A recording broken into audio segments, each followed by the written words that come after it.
Do you remember your dreams? Have you ever wondered what your dreams mean? Today's guest is a therapist, dream expert, spoken word poet, and comedian. And she's going to show us how to use our dreams to boost our creativity, access our full potential, and find deep healing. Have you ever felt there's something more you're supposed to be doing with your life, but you're not sure what? Welcome to She Made It, the podcast that uncovers the journey to living a life that feels more like you. I'm your host, Elle Zimmerman, and I would like to welcome my co-host, Clara Molson. Hi, Elle. How are you today? I finally gave you a last name. I don't know if our listeners noticed. Right. Yes, I kept wondering. Just the mysterious Clara. Right. So, welcome, Clara Molson. Thanks. So today's conversation was so fun and I can't wait for our listeners to hear it, but it got me thinking about how often I dream. Like, do I remember my dreams? And so I have, what do you? Do you remember your dreams? I do. I remember them right when I wake up, and then actually when my head hits the pillow to go to sleep again, I remember all of my dreams from the night before again, but I can't remember them during the day. Really? That's the weirdest thing I've ever heard. I think it's like being back in the same place triggers the memory of the dreams again. It is fascinating. Weird. Yeah. Do you dream every night? Yeah, I do. And you remember your dreams every night? Like when you wake up, you remember them? Yeah, but then I forget them, like I said, all day. It is so strange. Do you ever write them down? I do. I do every once in a while. Yeah, So. I know Katie gives a tip on how to record dreams that I think you need to make sure you listen to because it's a good way. It's a good way to capture them. Okay, I look forward to hearing that. Yeah. Do you remember your dreams, Elle? You know, I dream in very seasonal ways. Like I'll go through times where I dream every night, extremely vivid, and then I don't dream for a while. But according to Katie, we dream every single night. So, so because you dream every night, I'd love to hear like a recent one. So the one that I remember most vividly is I dreamed that I kept this live, very small manatee in the freezer in my parents' basement. It like swam around in it. And I had to take it outside every day and fill up this big pool on the driveway and let it like enlarge and swim in that pool. I think it's very symbolic, but I haven't I did write it down, but I haven't sat down with it to really figure out what it means yet. Yeah. I do love manatees though, so I think it's I think it's good at least. Yeah, it is good. I share about a dream I had in the episode, so I'll leave that for our listeners to hear in on. I'm excited. Welcome to this episode of She Made It. I am so excited to bring my guest today, Katie Mason, on. She is a licensed psychotherapist. She's worked in the mental health field for over 15 years. I'm guessing she's very busy right now, post-COVID, in the midst of COVID.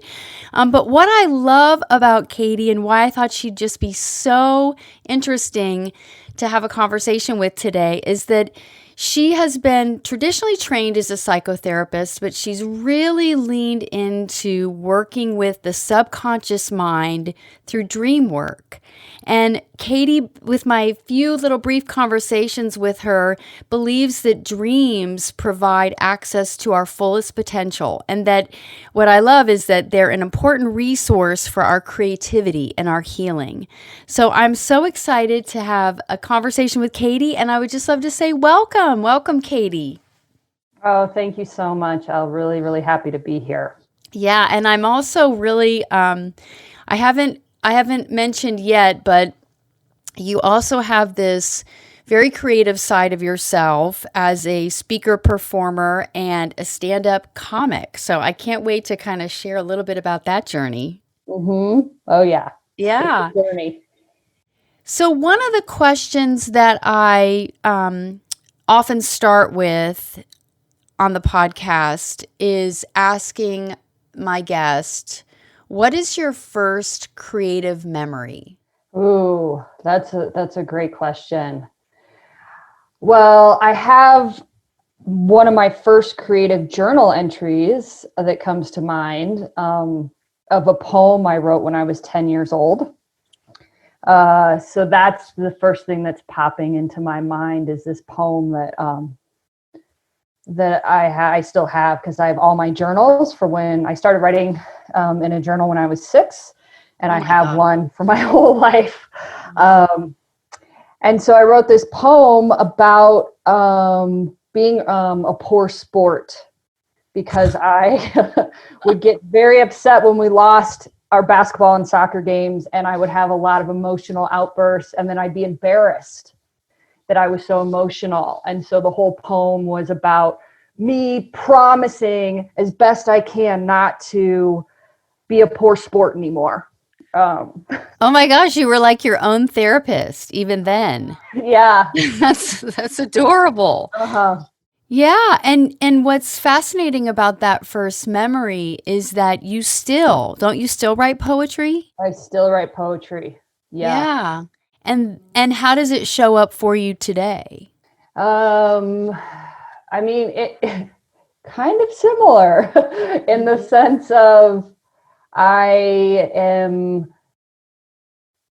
usually working through some emotional challenge, and poetry helps me kind of express what I'm either leaning into or wanting to let go of in my life. So it's sort of a resource for me to keep my own inner life moving through me. And what's interesting is many people would say they journal, and yours takes the appearance of poetry. And could you say how that's different for you? Like, do you journal as well? Yeah, I journal as well. And it's, yeah, sometimes when I journal, it's just in like a free flowing poem. And other times, yeah, it's just journal I mean, my journals cover the gamut of writing. So, poetry tends to be my most kind of structured way of expressing myself. Well, actually, comedy is the most structured out of all the gamut.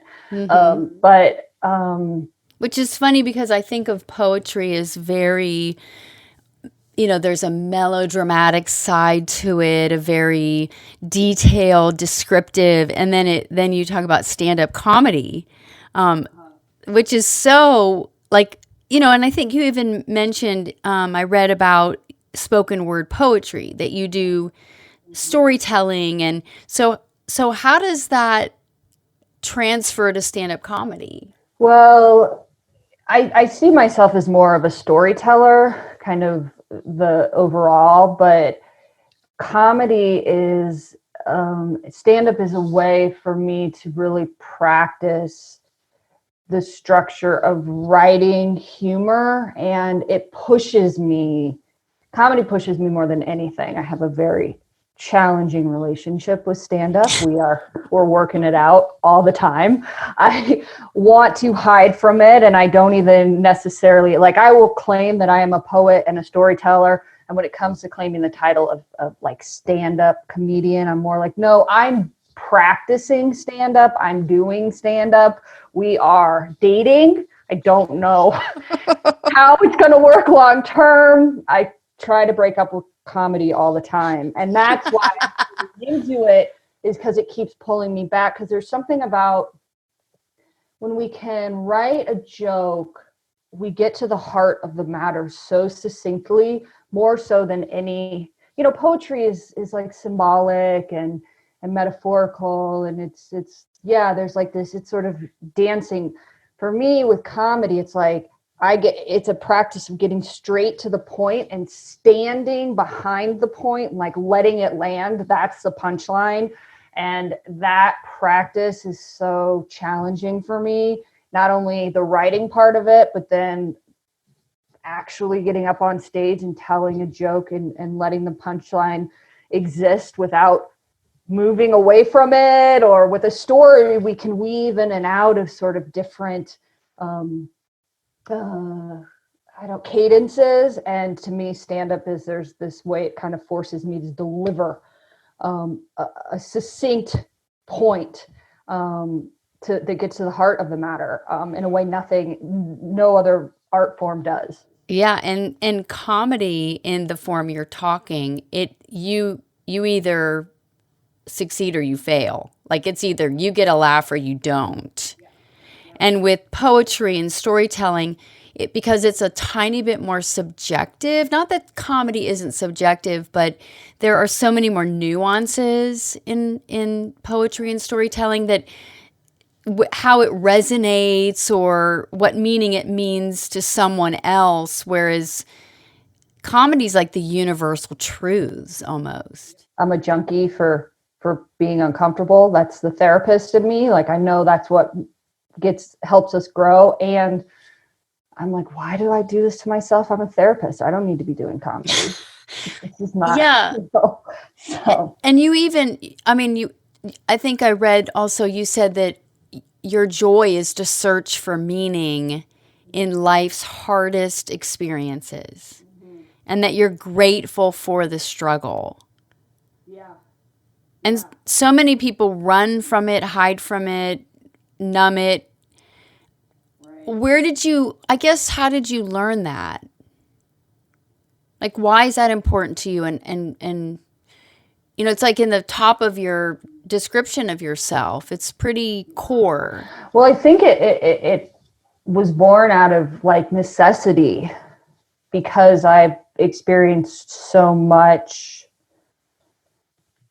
just an onslaught of challenges from early childhood, trauma and lots of grief. And I've just had a lot of loss and hardship, as many, of us have. And so it got to a point where I had to really see that my work to really heal my life was to learn to love the challenges in it, because otherwise I was never going to be able to make sense of all the hardship. And so I think when you go through so much, at some point, if you don't learn to lean into the quote unquote struggle as part of your life, I was never going to be sort of satisfied, because there's just too many intense hardships to make sense of. So what happens when I sort of accepted that like life is not about struggling, like, oh, I'm flailing all the time and the sort of drama in the struggle, but life is like to be in life is to be in struggle. Like things are challenging. And when I could see that was part of it, I could grieve a little bit easier. I could let go a little bit easier. And that made me love it, because I could find freedom even within really hard times. Yeah. And that's, to me, it's just like liberating versus, oh, I have to get through this hard event in order to enjoy my life. And, oh, until I'm done grieving this loss, I can't start my new life. Or it just allowed it to be more integrated. Mm-hmm. And I think it's Rumi. It's just a quote I love. It's that the crack is where the light gets in. Yep. Yeah. Yeah. And so obviously you were a therapist at, age 10, counseling yourself, but what led you into that is right. Yeah, because you're a nature lover too, right? Yeah, right? Nature lover, started saving worms. Yeah. So what led you into psychotherapy? Was it always sort of in your path? Well, I don't know. I thought I was going to be more, I've had a strange path, I guess, but I come from a family of attorneys, so it's a joke in our family that with so many attorneys, we were bound to have a therapist. So I thought maybe I was going to be, my father was a civil rights attorney, and I always knew I wanted to make the world kind of a better place and create change in the world. So I thought maybe I'd go more that route, but dream work honestly was my entry point. It was two things. One, my own therapist, my first therapist, I should say. I've had many therapists in my life, but my first therapist was really just pivotal for me. And then dream work. I really wanted to study dreams. And so I found that like dream work and Jungian depth psychology specifically, but were like really good entry points to sort of academically study dreams, which I wanted to do. And then that sort of led me to go back to graduate school to become. And why dreams? It started for me after dreams. Really, they've helped me in so many ways, but the main event that kind of propelled it was my mother died when I was 20, and 2 weeks after she passed, I had this really powerful lucid dream where I hugged her in the dream and told her I loved her. And she said back to me, you know, honey, I know this is hard, but it's going to be okay. We had this like exchange and I woke up bawling. But like I felt in my heart of hearts that I actually got to say goodbye to her, which was something I did not get to do in waking life. And it was so healing for me, and in a way that all the grief counseling in the world could not have given me the catharsis that dream did. And so I was like, what is this about? Like, was that her? It felt like her. Was that a projection of me? Was that, where did that take place? What, and then, you know, there was also this humor element to it, because so we hug in this dream, and then as she walks away, I realize she's wearing this like skin tight satin polyester backless bell bottom jumpsuit, and she's like clearly on her way to a disco. I woke up, I'm like crying, like, oh my God, I got to hug my mom and I said goodbye. What the hell was she wearing? Well, where is she going? And it was like this beautiful like combination of like grief and healing and complete and total absurdity. And I was hooked, and I've been hooked ever since. I wonder if that means that we get to like return to our favorite decade or something. I think, I mean, I hope for her that's the case, that she was at like afterlife disco party or whatever.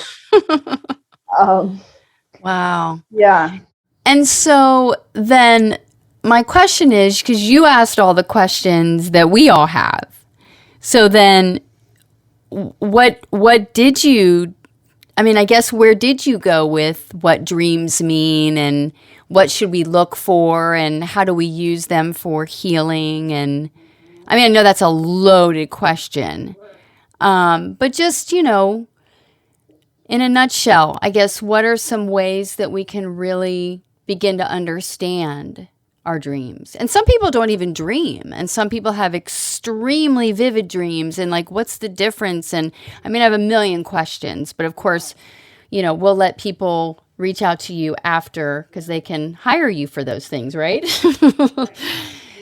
But yeah, just to give us a little bit, I'd love to There's so much, as you just said. This is like, I mean, it's so layered, dreams, but there's so many different ways to work with dreams. There's so many different ways to sort of different lenses to explore dreams. I've looked at indigenous dreaming cultures. I've looked at psychological kind of theories on dreams. I've just gone with my own personal experience and intuition when it comes to working with dreams.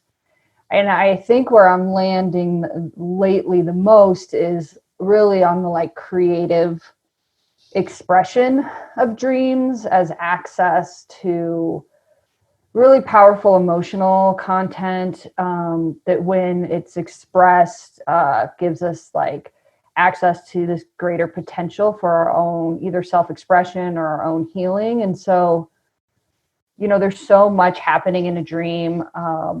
And a really simple entry point would be to take one image and express yourself as that image.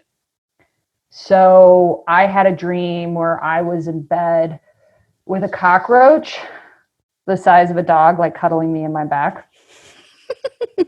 It was, as you can imagine, I was not really excited about that dream. And I actually expressed myself as the cockroach, which sounds disgusting to some people. But and what do you mean by that? Expressed yourself as the cockroach, like then in real life? Yeah, well, I have a poem that I own. That I am a cockroach. Interesting. I can share it if you want. So dreams, one. This is just one way to play with dreams. Really, really important. That this is not the only way, but it's that many of the images in the dream, if not all of them, are unowned subconscious parts of ourself. So parts of ourselves that we are not aware of that exist, that we are disconnected from.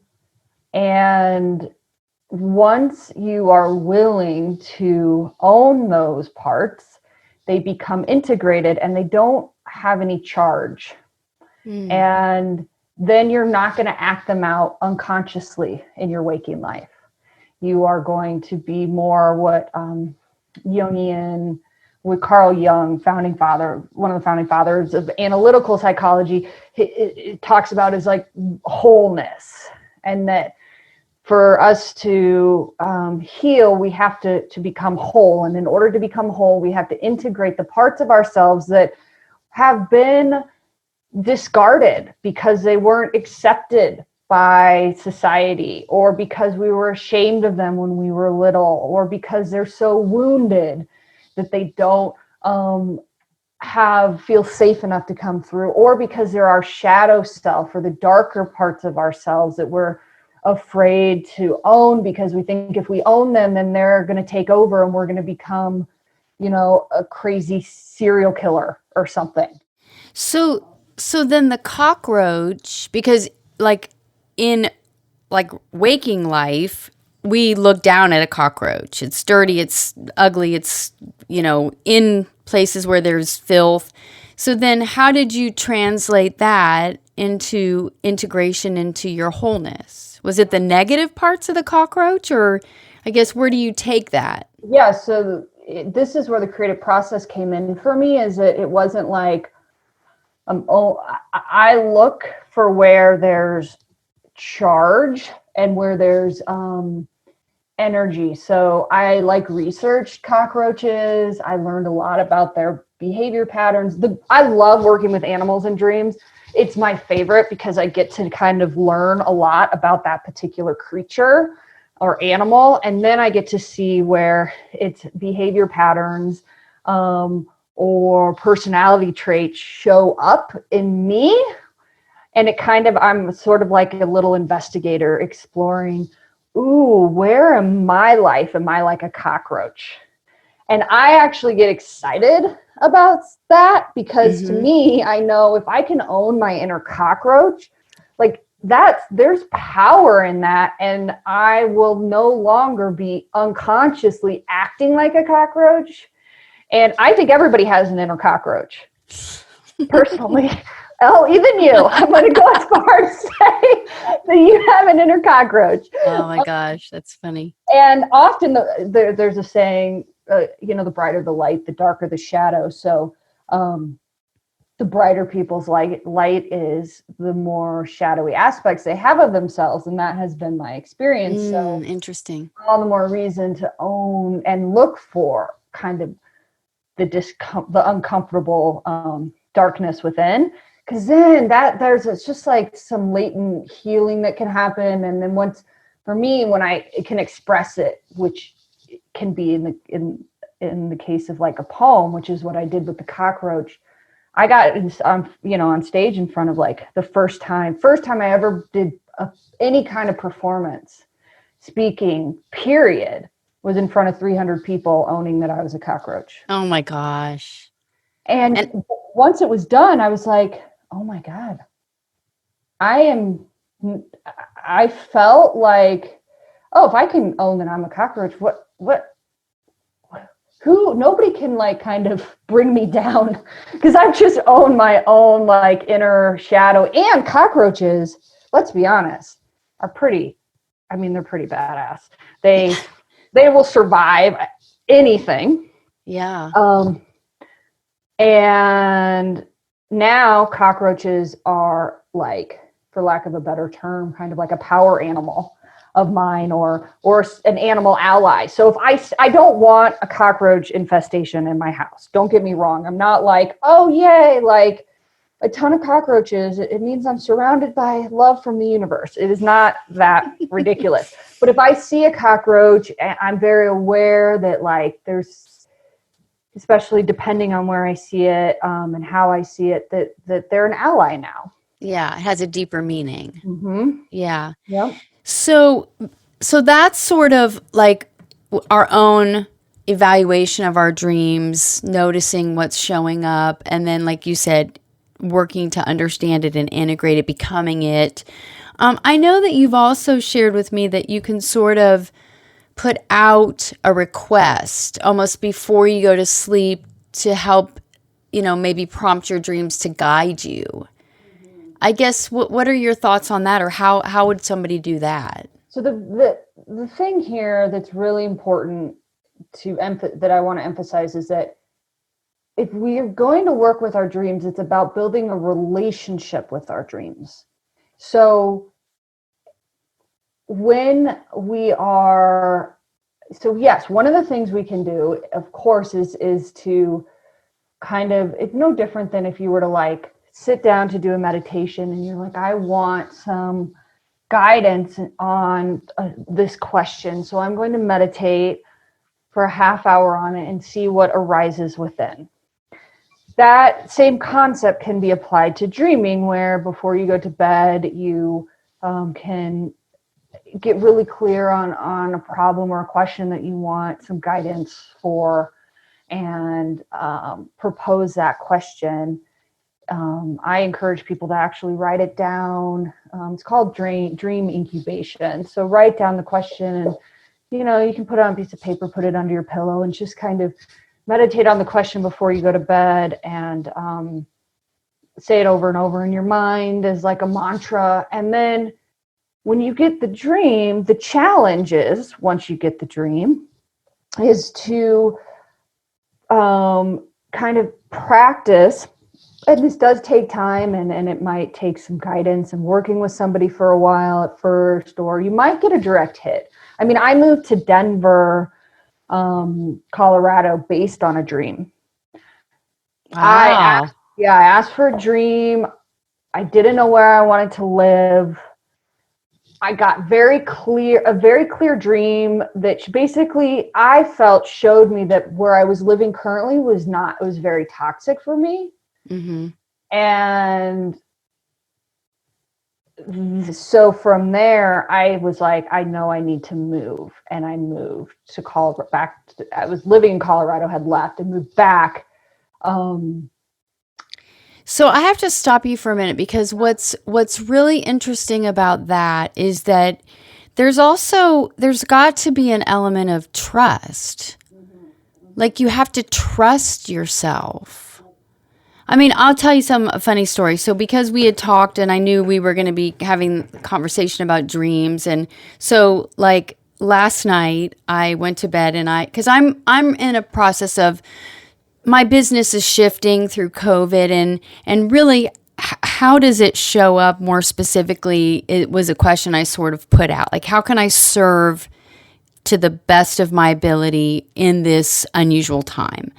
And so in my dream, I had a very, very short dream, but it was a man, very strong man. You might call him one of the village people, but he was wearing a gold lame Speedo and he had a cowboy hat on, and he was really, really a good dancer. And it wasn't a sexual dream in any way, but it was this very super expressive, very bold, very masculine, very toned, muscular. And I thought, what in the world? And I'm gonna try to embrace that and just integrate that, but I have no trust that that is connected to that question. I love this dream. I love it for so many reasons. And is it okay if I share what comes up for me? Oh, absolutely. Okay. So, because this isn't somebody you know in waking life. No. Okay. No. Good. So that makes it a little bit simpler. If it was somebody you knew in waking life, I would work with it differently. To get such a clear, strong image like this, and you said it was a short dream, that's even better because it's less complex, right? Which allows you to kind of hone in. I like choosing one image to start anyways, because you can spend years working just on one image.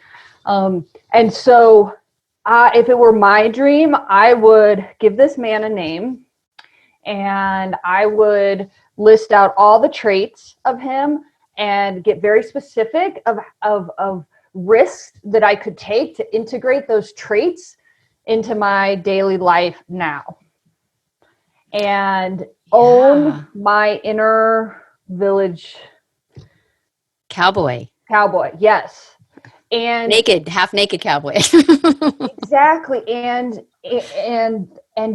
have inspired action to start taking almost immediately to bring this part of me to life. Yeah, I love that. And I can hear in your voice. I love that. Yes. And well, I'm thinking about what because you use the word risk. Yes. Yeah. So the risk would be of course, dreams don't show us what is we can get clarity, of course, on ways to do things easier and simply more simple. But usually, dreams are going to show us, like I was saying earlier, our potential, which is, in order to fully step into that, we have to take a risk. Mm-hmm. And once we learn to trust the dream image, and not that this image is going to make everything in your life easier, but once you trust the process of leaning into the dream images, your life is going to get much more interesting at the very least. And it's and I never have felt any regret leaning into a dream. Even it doesn't ever take me on a linear path, mm-hmm. but it takes me on a more sort of rich, fulfilling path. Mm-hmm. And so I cannot wait to hear how this village cowboy takes. Yeah. Is there a way, if a person has a dream, and maybe, I really did go to bed hoping to have a dream, but if you wake up with a dream, and sometimes they're super complex, sometimes it is just a simple moment, how do you recommend a person, what do they do once they wake up? Because we often forget so First much thing of our you got to dream. do is record it 100%. Either write it down, or I do a lot of voice memos on my phone, because I like to record my dreams when I'm still in that half asleep state. And so I found that, like, grabbing my phone and just speaking it is really helpful for me, but you got to get it down right away. We lose like 90% of the dream within minutes of waking. Wow. Is there a way to promote dreaming? What do you mean? To create dreams for ourselves. Like, some people say, I don't dream. How can they dream? How can they do it more, I guess? When somebody tells me they don't dream, what I hear is they don't remember their dreams. And so there's a couple things when people tell me that they don't dream. First, I ask, are you creatively satisfied in your life? What is your relationship to nature? What is your relationship to sex and libido energy? Because that is creative life force energy. And, like, what's your health like? And so I'll sort of go through a process of like fleshing out if anything is kind of up in any one of those areas. If so, then there's often a block to dream recall. And then it's just like intention setting and the desire to kind of want to remember our dreams. Because the thing is, dreaming is not for the sort of weak-willed.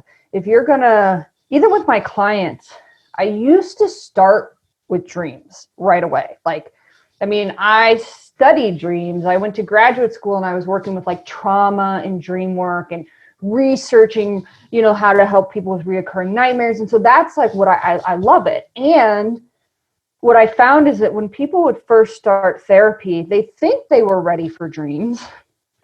But when they get their, dream about their own inner space cowboy, I guess he's not a space cowboy, but I just called him that. Well, he kind of was like, he did have a golden hue to him. So maybe. So they get a dream about that. They might, it's like, if they're not practically applying, risk taking in their day-to-day life already in their waking life, they might not be ready to trust that inner space cowboy. And so I actually start working with people on a very practical, like, let's get you oriented to the sort of world, the physical world, and make sure you're really ready to take personal responsibility for your life and take ownership, and then let's get you anchored here so we can start to learn to kind of blast off into the dream worlds and then come back. Yeah. Blast off and come back. Yeah. And I love how you connected it with creativity. And that's been a theme of a lot of what you've shared, that creativity shows up a lot in your life through the expression of your dreams or the processing of, your experiences. And do you think that like it's the chicken or the egg? Is it creativity or healing or creativity? Like how do you process that for you? Because you said, are you creatively satisfied? Right. So then there's like a stagnation of creativity, but yet we have to be creative to heal. Yeah. So if like somebody's not remembering their dreams and I ask, well, are you creatively satisfied in your life? Most of the time they will say no. It's often the case. And so then it might be that we are like, I will encourage them to, many times somebody might even say, I don't even know how to be creative or what that even means to me anymore. Or it's so far removed from me. And so then, I will prompt them and we will kind of map out like what some creative blocks might be and how to overcome those. I mean, I worked with somebody recently who I had her sing to me on the spot. That's really fascinating. And was it hard? Was it freeing? What was that like? I think it was everything for her. Yeah. And then I facilitate several groups. And then I also had her sing in the group. Wow. And actually make a song and sing it. And so that is just one way that I'm like, so I'm kind of I'm very intuitive in how I work, and I'm sort of feeling into what might be a prompt for somebody if they need some push to get creative. But it doesn't, singing, it seems like kind of an obvious creativity or art form, but I mean, it can really be as simple as like moving your body to a song and dancing, or creatively cooking. Cooking can be creative. I mean, there's so many things. So, and we have to be willing to do something like that, even though we probably don't feel creative. Yeah. And we have to like be willing to be awkward and uncomfortable. And I'm just used to being awkward, I guess. I've gotten really comfortable with it. So I know I'm getting good, like I'm getting in a good place with a client if it's just awkward. Yeah. If there's a lot of awkwardness in the session, I'm like, oh, we're getting somewhere good. Okay. And that goes back to you're grateful for the struggle. Yeah. the uncomfortableness. The dream is only as good as it is integrated and practiced now. Right. But how do we do that? And there's a lot of this sort of escapism and spiritual bypassing that can kind of happen in sort of leaning into some of these ancient wisdom traditions that have very different kind of cultural influences and you know, weren't born out of, 9 to 5 traffic Right. challenges. And Yeah. The other thing you just exemplify through, the way you talk, and obviously your studies versus the comedy, that you talk about the importance of balancing depth, self-exploration, and intensity, that intense self-exploration with lightness and spontaneity and fun. And you call yourself an adventurer. And in fact, I think I read that you once mud wrestled to get people to vote.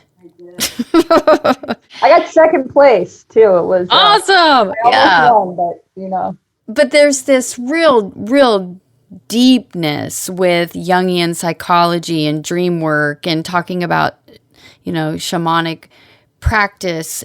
But then there's this real light, spontaneity. So I guess how does a person, because, I'll speak for myself. I can get caught up in growth, personal development, always seeking to grow, which I think is important, but then sometimes I forget to stop and smell the roses. yeah. I mean, I think it's play and lightness. For me, it's really more my natural state, even though I present and I probably act more in the sort of serious depth side of Katie. I think I'm at my best when I am in my playful, absurd self-expression. And so it's like a practice. I have to make sure that I am creating space for that.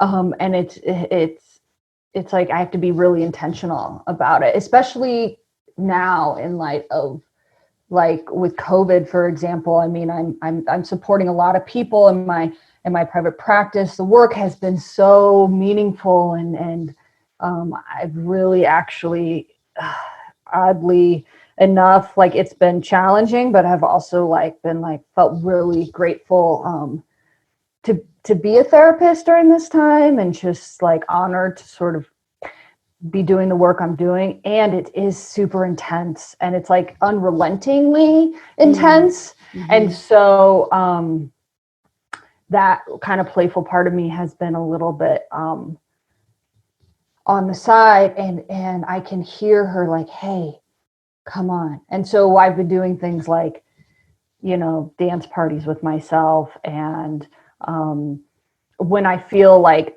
some silliness, it comes out a lot with my nieces, with kids. I notice that, I'm like, oh, there I am.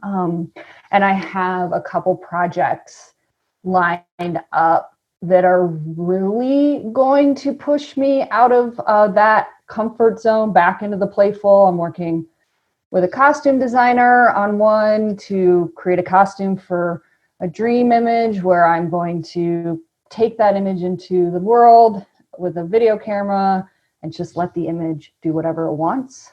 I'll keep you posted on that. That sounds fascinating.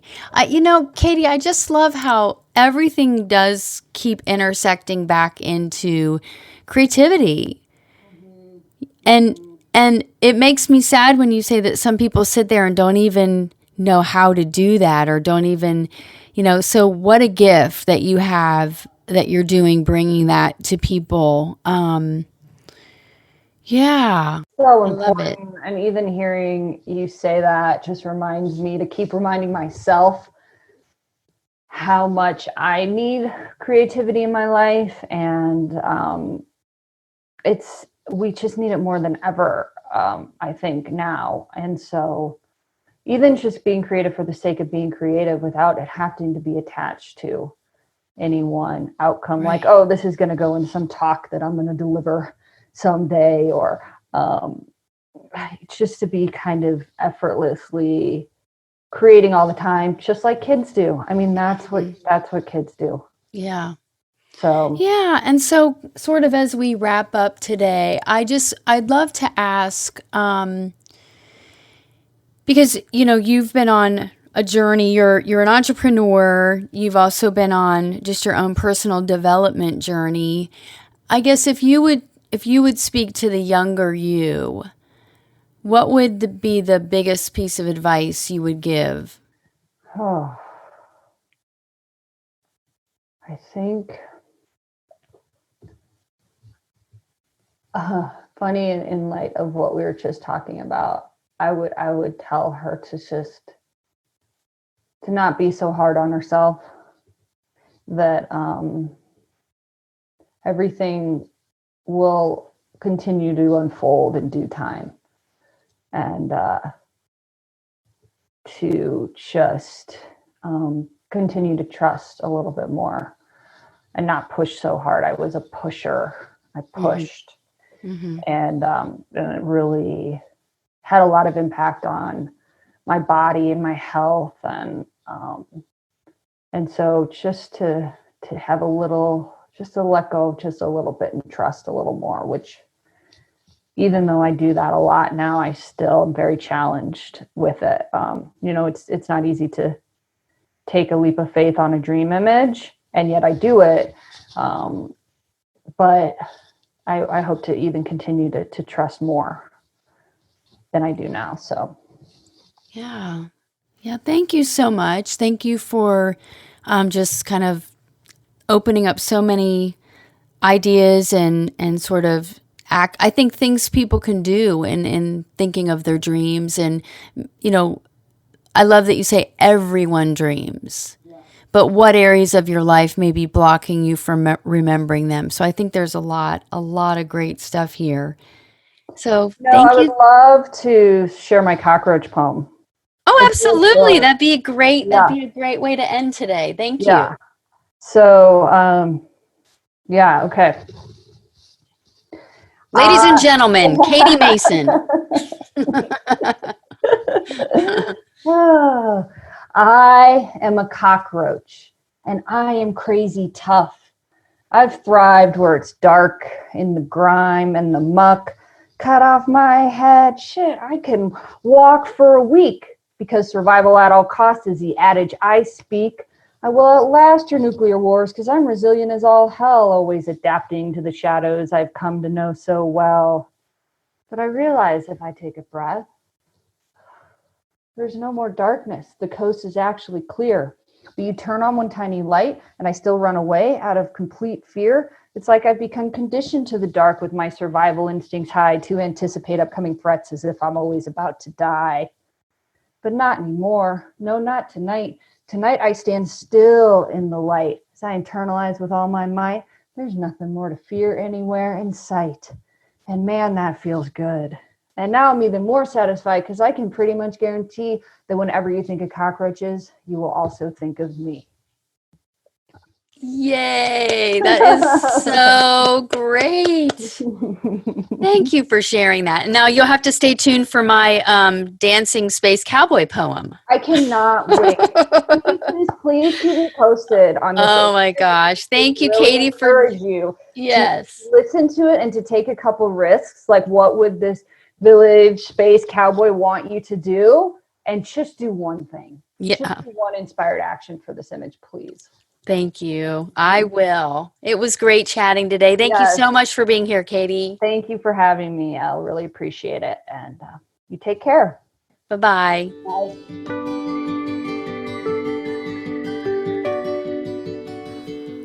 That might have been one of my favorite episodes so far. Katie is so cool. And I don't know that I've heard of dream interpretation before, but it just really inspires me to take dreams seriously. as a literature major, we took, even if it was like a silly poem, we still took it seriously and analyzed it, knowing that it would have like deeper meanings and deeper information to give. And it makes me want to see my dreams as legitimate sources of information and not just be like, oh, that was hilarious. But think, why would my mind think of that? And sort of asking more questions. So I'm very inspired. Yeah. Well, I took Katie's advice and I wrote down all the descriptive words that came to mind when I was thinking of my, golden cowboy dancing man. Yes. And actually, just as we were getting ready to record today, I decided to pen my own poem. So, oh my gosh, I'm so excited. Will you share it? Yeah, so here it is. Dancing man with the cowboy hat, what gifts do you have to bring? Energy, bigness, and lots of big risks are ways to make my heart sing.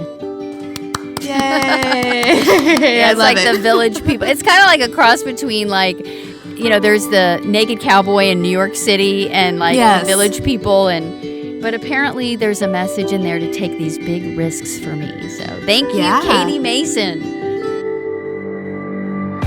I love Creative Uncovery because it's really not just about finding yourself as an artist. It's about finding and creating your most authentic life, getting back in touch with what you love and what you want and how you make decisions to really help you create a next step that feels like you and feels creative and expressive and like who you are made to be. And I've just had so much fun, Elle, working on this with you. So listener, if you are interested in Creative Uncovery, it's a coaching process. And if you want to learn more, you can schedule a clarity call with Elle. And it's super easy to do that. You can just go to ellezimmerman.com, scroll down a little bit, and then we have clarity call on the dark blue banner. And you can learn more about how Elle can help you step into your most authentic life. Thank you so much for joining us on this episode of She Made It. Have a great day.